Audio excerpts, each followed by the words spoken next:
Good afternoon, everybody. Long-awaited cup final review here now. I put it off. I haven't had a lot of time, but I've not wanted to do it because obviously it's painful. But here we go. Let's get into it. So, what are we on? We're on Friday. I think it's the 17th of March now. We face Nottingham Forest tonight away. Can't wait for that game. Previously, we beat Wolves 2-1 at SJP. Previous to that, we lost back-to-back Premier League games away to Man City 2-0 and at home to Liverpool 2-0. The cup final was sandwiched in between those two games. But here we go. So, end result, Manchester United 2, Newcastle United 0. It was a disappointing result, but an encouraging performance. We just showed a little bit of naivety at certain points. But prior to the game, on the day, I was so excited, but I settled down a bit thinking, right, I just had a feeling, I believed that we could win, but gun to my head over heart, I probably thought, it's not happening today. I just had that feeling. But it was a bit of a free hit, wasn't it? You know, the journey to get to the final was almost as important as the end result. You know, looking back, we faced Tranmere Rovers in the first round. Then I believe it was Palace. Then it was Bournemouth. Then it was Leicester. Then it was Southampton. So, to be totally honest with you, we had the more difficult run. I think in the semi-finals we had Southampton and they had Charlton. So it was a hell of a run to get there, and just getting to a final after so long was a very, very, very important outcome, very important journey. So well done to the boys for getting there. You know, it was a hell of a ride. We didn't play badly on the day. We didn't play badly at all. We pinged the ball about nicely, moved the ball nicely, you know, decent passing from left to right. Just gonna let the dogs outside a minute. It is pissing down here in Cornwall at the minute. Brilliant. We've had one day of sunshine this week and the rest of it's just been rain.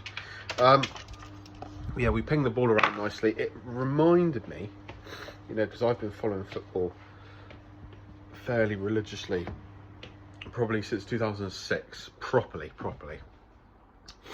It reminded me of the Arsenal team of my youth, my teens. You know, style over substance might be a little bit strong for this Newcastle team because we have got a lot of substance. There's some big characters in this team, personality. But yeah, we moved the ball nicely, good phases of play, good sequences, but with no penetration, no outcome. You know, you look back to the Arsenal teams of like 2012, 14, you know, lovely to watch, but they didn't have that killer instinct in the big moments. And that was us against Manchester United, unfortunately. The 2 goals we conceded, disappointing, to be totally honest with you. That first goal was more disappointing than the second. I thought the Casemiro header from a Luke Shaw free kick wide left. Good ball in, there's no denying it. Lovely cross. But that is not the sort of goal that we concede this season, this new team. It just looked very, very easy for him. Too easy for Casemiro. The second goal, obviously Rashford, with the form he was in at that particular time, he was always going to score. It was inevitable that he was going to get a goal or be involved in a big decisive moment in the game. He takes the shot. Initially, it looked like piss poor goalkeeping from Loris Karius. So I was watching it on the TV in the pub. But when you look back, Max, come on. But when you look back on the replays, Sven Botman nearly blocks it. If he's 0.1 of a second, whatever it might be, quicker in his slide tackle, his slide and block rather, then he blocks that shot. It was unfortunate. Feel for Karius because there's nothing he could do. Excuse me. As Rashford takes the shot, Sven Botman comes in.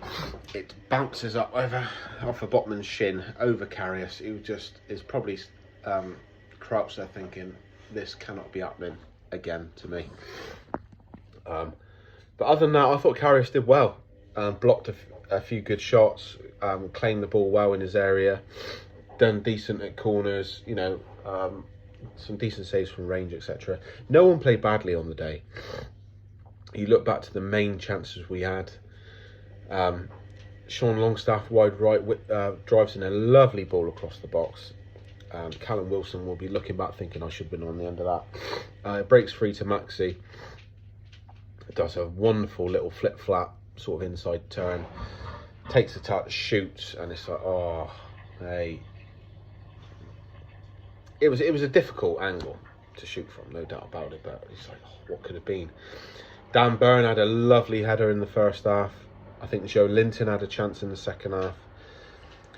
None of them clear-cut, obvious chances, but chances nonetheless. So, was I disappointed? Yeah. You're always disappointed to lose, particularly in the final. You know, it's the first final I've seen Newcastle in, albeit I wasn't there physically, live. But, like I said, I look back at the journey. I look back at the Dan Byrne goal against Leicester. I look back at the Sean Longstaff brace against Southampton. I look back at the penalty that Bruno missed against Palace. I look back at that edgy game against Bournemouth. Chris Wood's header against Tranmere. You know, there's moments, fantastic moments. Joe Linton's goal away at Southampton to set up the semi-final second leg. Like I said, the journey to get there was just so wholesome, rich. So proud of the team. Like, I think was it Pirates of the Caribbean? Captain Jack Sparrow said, "'Tis not the destination, but the journey." Now, I feel like in years to come, it's going to be the destination, not the journey, because obviously they're going to the owners, the management are going to start looking up the league, going deeper into competitions. There's no two ways about it. We prioritise the Capital One Cup, Carabao Cup, whatever you want to call it, the League Cup, over the likes of the FA Cup. And I think our league form has sort of suffered because of the final looming overhead. You know, it's been sort of blocking out the sun, if you like, dominating the atmosphere, dominating the minds of the fans, the players. People like Eddie Howe will say, focus on the next game, the next game, the next game. And I've no doubt he was trying to drive that narrative. But I guarantee you, when the players are talking amongst themselves in the dressing room or driving home from training and it's just them in the car, you might be listening to TalkSport, whether they're listening to the music or on the phone to their missus or whatever, it would have been lurking in the backs of their minds. But fair play to Man United. They soaked up a lot of our pressure, hit us on the counter-attack beautifully a few times. If I remember rightly, the Rashford goal is a great example of that. But they were the better team on the day. Fair play to the legions of black and white fans. That doesn't sound right, does it? Black and white clad fans. The Toon army who took over London. Just watching it on TV. I was watching it. I was stood next to a pool table in a pub in Campbell in Cornwall, watching it on TV, and I could feel it. The atmosphere. Just looking at it, the black and white stripes taking over half the stadium. It was incredible to see, to behold. You know, a lot of the Man United fans buggered off before the trophy was presented. The vast majority of Toon fans were still there clapping their team as they collected their second place or runner-up medals. Not much more to say about it. It was a painful memory, but the overarching feeling is it was a bit of a free hit. Pride in the journey, in the team for getting us there, and the fans were unbelievable. And this is the beginning. It's the first step, is getting to that final. You know, it would have been lovely to win it, but the first step in this whole project would have been, let's get to a trophy final. Let's get near the trophy. And at the first full season with the new ownership, the new regime, we've done that. Okay, so it's nice to get back to winning ways at the last weekend against Wolves on Sunday. Tight game. I thought we dominated the first half. Alexander Isak, wow, what a player he looks. My God, unbelievable. He could have had 2 or 3. He ran the Wolverhampton defence ragged. It was a kick in the teeth. the goal they scored, but let's be honest, apart from them hitting the post, I think was it Pedence hit the post, they didn't really threaten, to be honest. Should Nick Pope have been sent off with his altercation with Jimenez?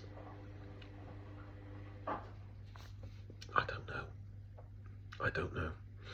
If that was their goalkeeper on Callum Wilson or Isak or whoever, I would have been screaming at the TV, that's a pen. It probably is, by the letter of the law.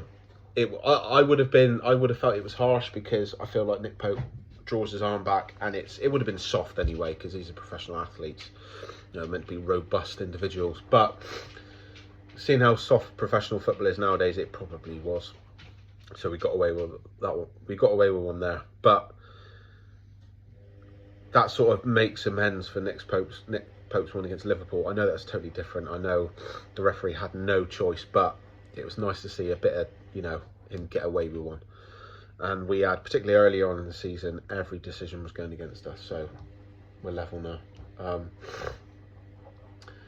Yeah, it should be an intriguing game tonight. I don't mind Nottingham Forest. I hope they stay up, stay in the Premier League. It would be lovely to get a win, another win, to just push a bit of distance between us and the chasing pack, the likes of Brighton, is it Fulham? Brighton, Brentford, Fulham, Chelsea, because they all come strong. They got too much talent not to. It would be odd seeing us line up against John Joe Shelvey for the first time in, what, 7 years? Chris Wood should start as well. I wish them all the best. I want them to succeed in their careers. I just hopefully not tonight. Prediction for the result, I'm going to say 2-0. 0-2. 2-0 to Newcastle. I think you could see Matt Targett start tonight. I think it'll be a flat back four. Matt Targett, Trippier in the fullback positions. I can't see anyone disrupting Cher and Botman, although Lascelles I thought was excellent against Man City. So if Cher, particularly Cher because of the right-footed aspect, has a problem or tweak in training, I've not listened to Eddie Howe's pre-match press conference yet. Probably should have before I did this video. If there is a problem with Cher, Lascelles will step in. Obviously an ex-Forest player. Might well be a Forest player again soon, but he's more than capable. Three-man midfield, obviously Joe Linton's still suspended. I think Willock has to start after his last performance. Bruno will start. Sean Longstaff will probably start. I'd like to see Elliot Anderson get some game time, but I think the front three will probably be unchanged. Jacob Murphy on one side, Maxi on the other, and Isak through the middle. Although Miggy, when he came on last week, he looked energetic. He gave belief, a dynamism, a velocity to his play. He scored a goal, all right, it took like a double deflection, but he is lethal from those inside right channels, positions on his left foot. I don't think it was enough to get him a start, although he probably warrants it throughout the season. You know, he's our top scorer with, 11 goals in the Premier League.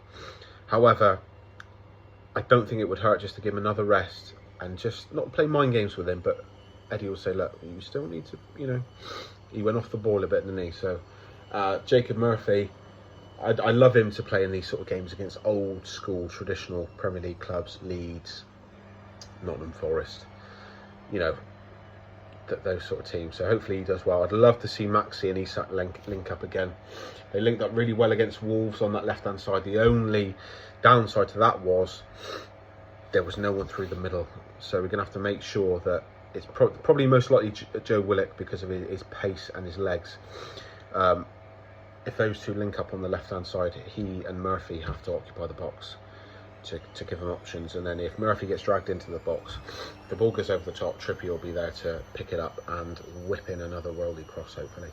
But yeah, we shall see what happens. Thanks for watching.